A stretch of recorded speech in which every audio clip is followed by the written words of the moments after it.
ये जो तस्वीर आपको दिख रही है, ये इसी देश के हिंदुओं की है। 90% हिंदुओं की ज़िंदगी इसी तरह की थी, बल्कि इससे भी बुरी और बहुत बुरी थी। और बुरी ज़िंदगी बनाने वाले कोई और नहीं थे, बल्कि हिंदू ही थे। और हिंदू धर्म था, हिंदू धार्मिक पुस्तकें थी, और वो पूरा धार्मिक सिस्टम था जो इन लोगों को इस तरह की ज़िंदगी गुजारने पर मजबूर कर दिया था। आप मेरी एक वीडियो देखेंगे, मैंने उसमें ये बताया था कि इन लोगों के गले में हांडी और कमर पे झाड़ू क्यों बंधवाया गया था। शूद्रों के गले में हांडी और कमर पे झाड़ू क्यों बंधवाया गया था, इसका जुर्म क्या था। तो मैंने वहाँ पे मुख्तसर दिखाया था। वजह ये थी कि उस वक्त मेरे सामने एक लड़की है, बहुत ज़्यादा मुसलमान के ख़िलाफ़ बोलती है, कोई पांडे करके थी। तो उन्होंने गरुड़ पुराण की बात करके मुसलमानों को धमकी दी थी। तो मैंने गरुड़ पुराण ही से दिखाया कि तुम धमकी मुसलमानों को नहीं, बल्कि देश के 90% हिंदुओं को दे रहे हो। देखो वहाँ ये बात लिखी हुई है। तो वही गरुड़ पुराण से मैंने दिखाया कि कमर में झाड़ू और गले में हांडी क्यों इन लोगों के लटकाया गया था।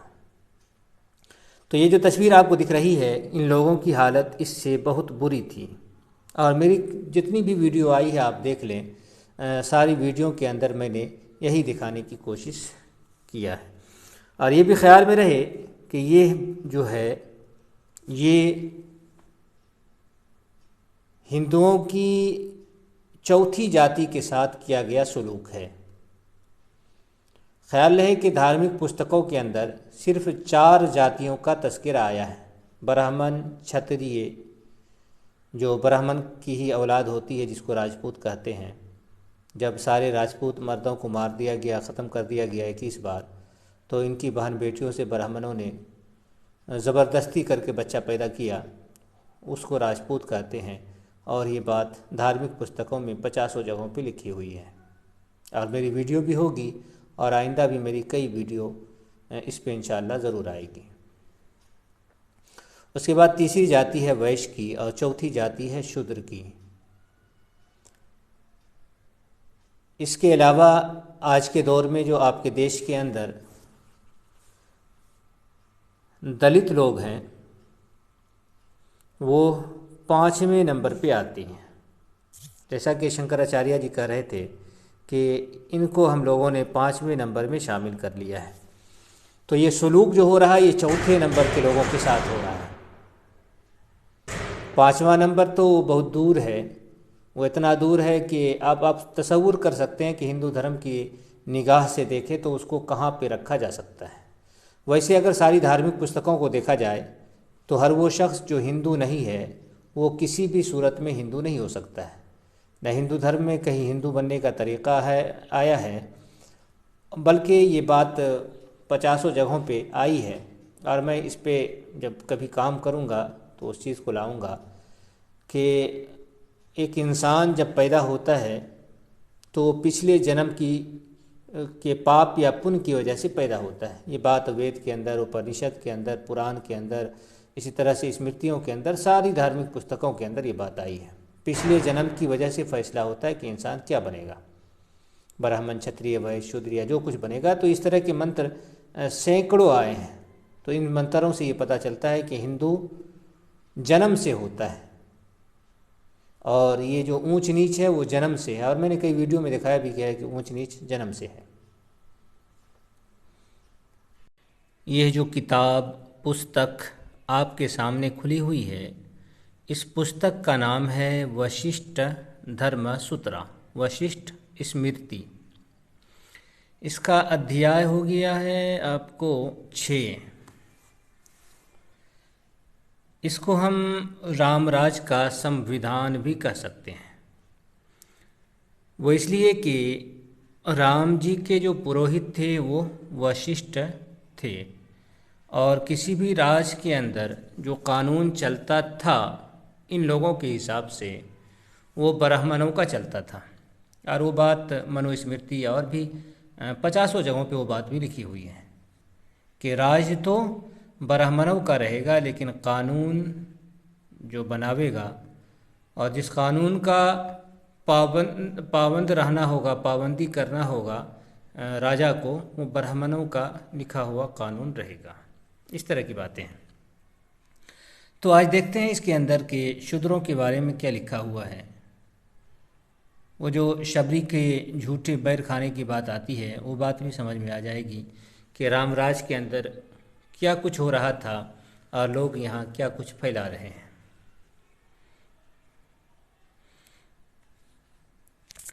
यहाँ देखें आप, ऊपर भी आया होगा,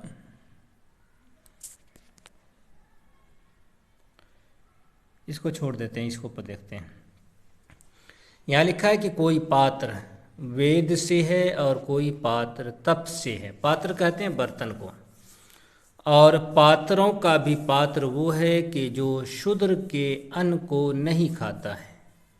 इसका मतलब ये होगा कि सबसे पवित्र पात्र, सबसे पवित्र बर्तन, सबसे पाक बर्तन वो है जिस बर्तन में हिंदू ये कहते हैं कि शूद्र का, जो ये 90% हिंदू है, दलितों को भी मिला दे तो, आदिवासी दलितों को मिला दे तो इनके घर का बना हुआ भोजन जिस बर्तन में ना लगा हो वही बर्तन सबसे पाक साफ है।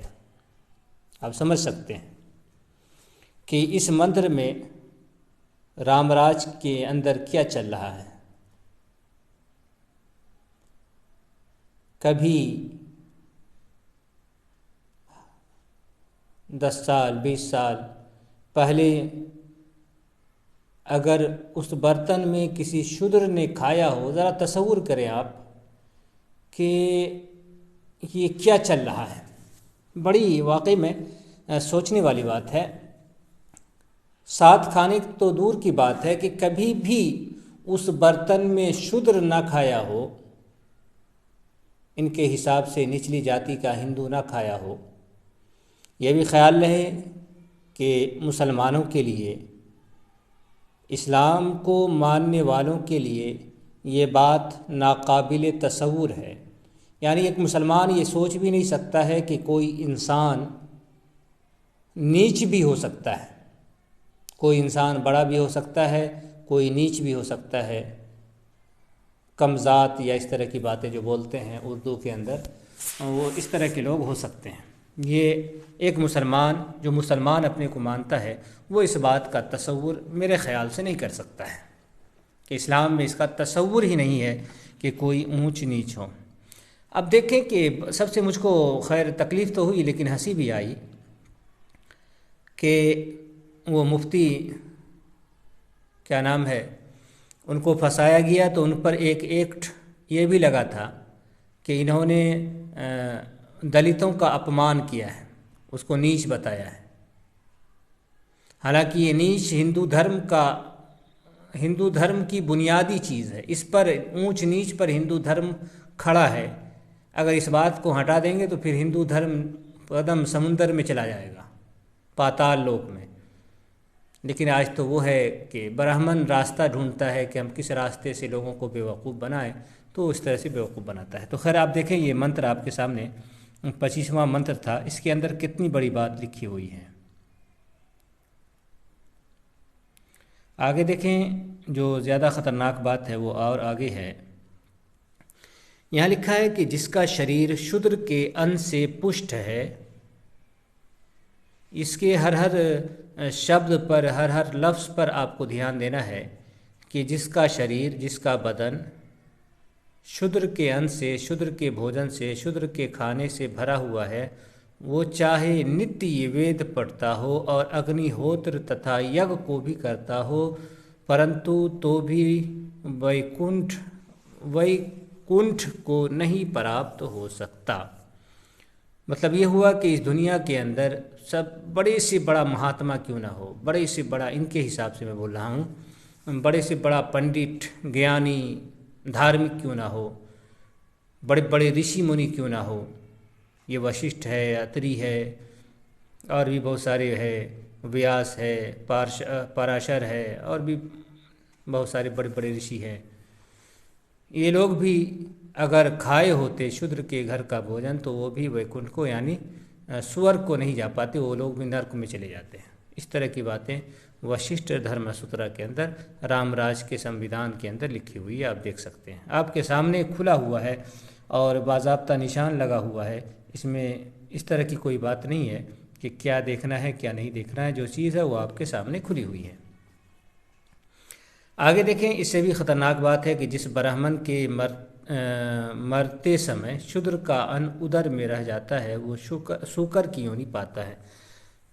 यानी अगर कोई ब्राह्मण शूद्र के घर का बना खाना खा ले, ये 90% जो हिंदू है उसके घर का बना खाना खा ले और वो खाना पेट में हो और मर जाए, प्रायश्चित नहीं हुआ है, तो फिर वो अगला जन्म उसका सूअर का होगा। ये जो सूअर देख रहे हैं आप, वो इसी आप समझ सकते हैं।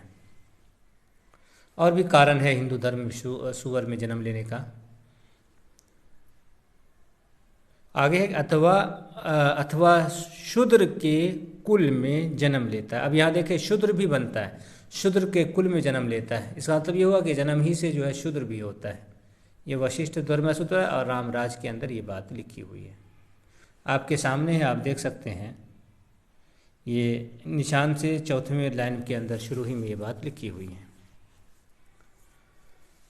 शूद्र के अन्न को भोजन कर मैथुन करने से जो पुत्र उत्पन्न होता है, वो पुत्र जिसके अन्न खाने से उत्पन्न हुआ है उसी का है, इसी कारण वो स्वर्ग के जाने योग्य नहीं है।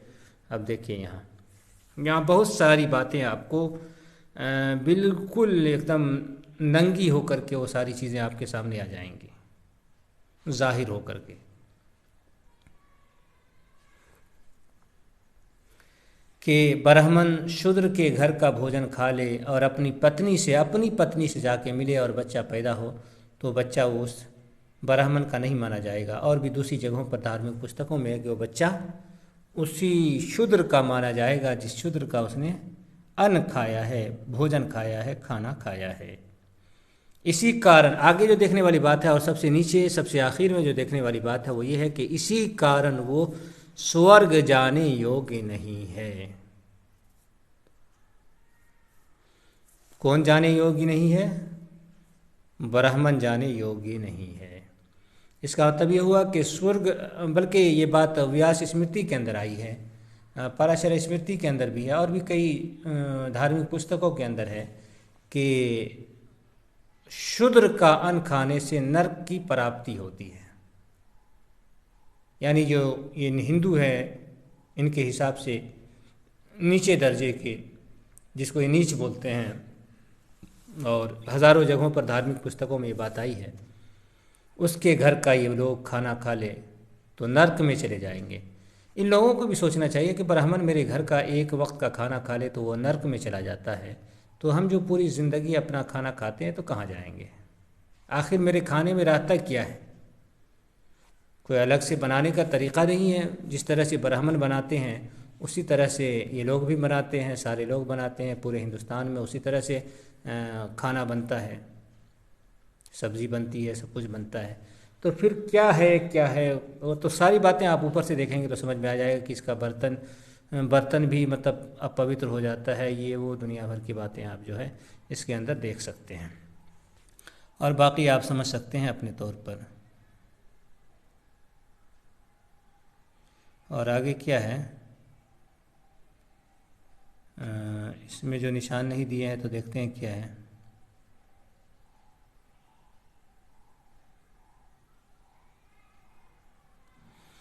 खैर जो भी हो, जितनी बातें आ गई हैं आप उसको अपने तौर पर समझ सकते हैं।